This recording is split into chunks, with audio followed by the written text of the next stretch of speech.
এই মুহূর্তে যারা গ্রামে ঘুরতে আসছেন, আপনারা এই ছুটির ঘোরার সময়টাকে কাজে লাগিয়ে হয়ে যেতে পারেন একজন ক্ষুদ্র উদ্যোক্তা অথবা বৃহৎ উদ্যোক্তা। কিন্তু কিভাবে সেটা? আমরা গ্রামে ঘুরতে আসলে নরমালি কি করি? এই পাড়া ও পাড়া থেকে ঘুরি, এই গ্রাম ও গ্রাম ঘুরি, এই মহল্লা ও মহল্লায় ঘুরি।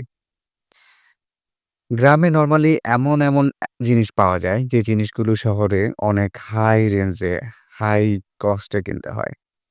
যেমন বলতে গেলে আমাদের এলাকার যেটা হয়, যেমন আমার এলাকা নারকেল সুপারির জন্য খুব বিখ্যাত। ধরুন আমার এলাকাতে একটা নারিকেলের জোড়া, আমরা জোড়া কিনি হচ্ছে ৳১০০, ৳১২০। কিন্তু এই জিনিসটাই হচ্ছে শহরে ১ পিস মাত্র ৳১০০, ৳১২০ বা ৳৮০, প্রায় ডাবল। তো এইটা কিন্তু একটা বিজনেস প্ল্যাটফর্ম হতে পারে। এরকম আপনার এলাকাতে আপনার কোন জিনিসটা চিপ প্রাইস এ পাওয়া যায় যেটা শহরে হাই ভ্যালুড হাই ভ্যালুতে বিক্রি করা সম্ভব? এই জিনিসগুলো খুঁজুন, এই জিনিসগুলো নোট করুন এবং সেখান থেকে আপনি আইডিয়া জেনারেট করতে পারবেন। যে এটার পরিবহন কস্ট কেমন হবে, এটার আ আ বিক্রি কস্ট কেমন হবে বা এটা থেকে আমি কি পরিমাণ প্রফিট করতে পারবো।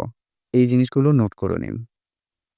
বর্তমান বিশ্বে আমরা এমন একটা বিশ্বে বসবাস করতেছি বা এমন একটা সময়ে এসে আমরা জীবন ধারণ করতেছি, যে সময়ে এসে আপনি প্রত্যন্ত অঞ্চল থেকে বিদেশে আপনার যেকোনো প্রোডাক্ট এক্সপোর্ট করতে পারবেন এবং সেটা খুব ইজিলি পসিবল। তো ওইটা নিয়ে আমি অন্য একটা ভিডিও মেক করব।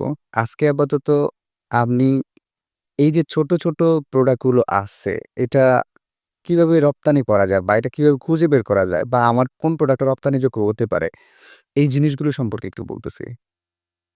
দেখুন, বর্তমানে বাংলাদেশ থেকে কচুর লতি বিদেশে এক্সপোর্ট হয়। বিশ্বাস হবে আপনার? মানকচু, ওলকচু এগুলো বিদেশে এক্সপোর্ট হয়। আপনি জানিও না। একটু গুগল করুন, দেখবেন যে মানকচু পাওয়া যায়, ওলকচু পাওয়া যায়। দুধরাজ কচু বলি না আমরা, এগুলো পাওয়া যায় অনলাইনে, যেগুলো বিদেশে এক্সপোর্ট হচ্ছে। তো এই বিষয়গুলো আপনার এলাকাতে বা এই প্রোডাক্টগুলো আপনার এলাকাতে কেমন প্রাইসে পাওয়া যায়? এমন অনেক জিনিস আছে যেগুলো আসলে কিনতেই হয় না। কিন্তু এগুলাকে যদি প্রসেসিং করতে পারেন, এগুলাতে যদি প্রক্রিয়াজাত করা যায়, প্যাকেট করা যায় বা আপনি যদি রপ্তানির সেই মডেলটা জানতে পারেন, তাহলে এগুলো আপনি বিদেশে এক্সপোর্ট করতে পারেন।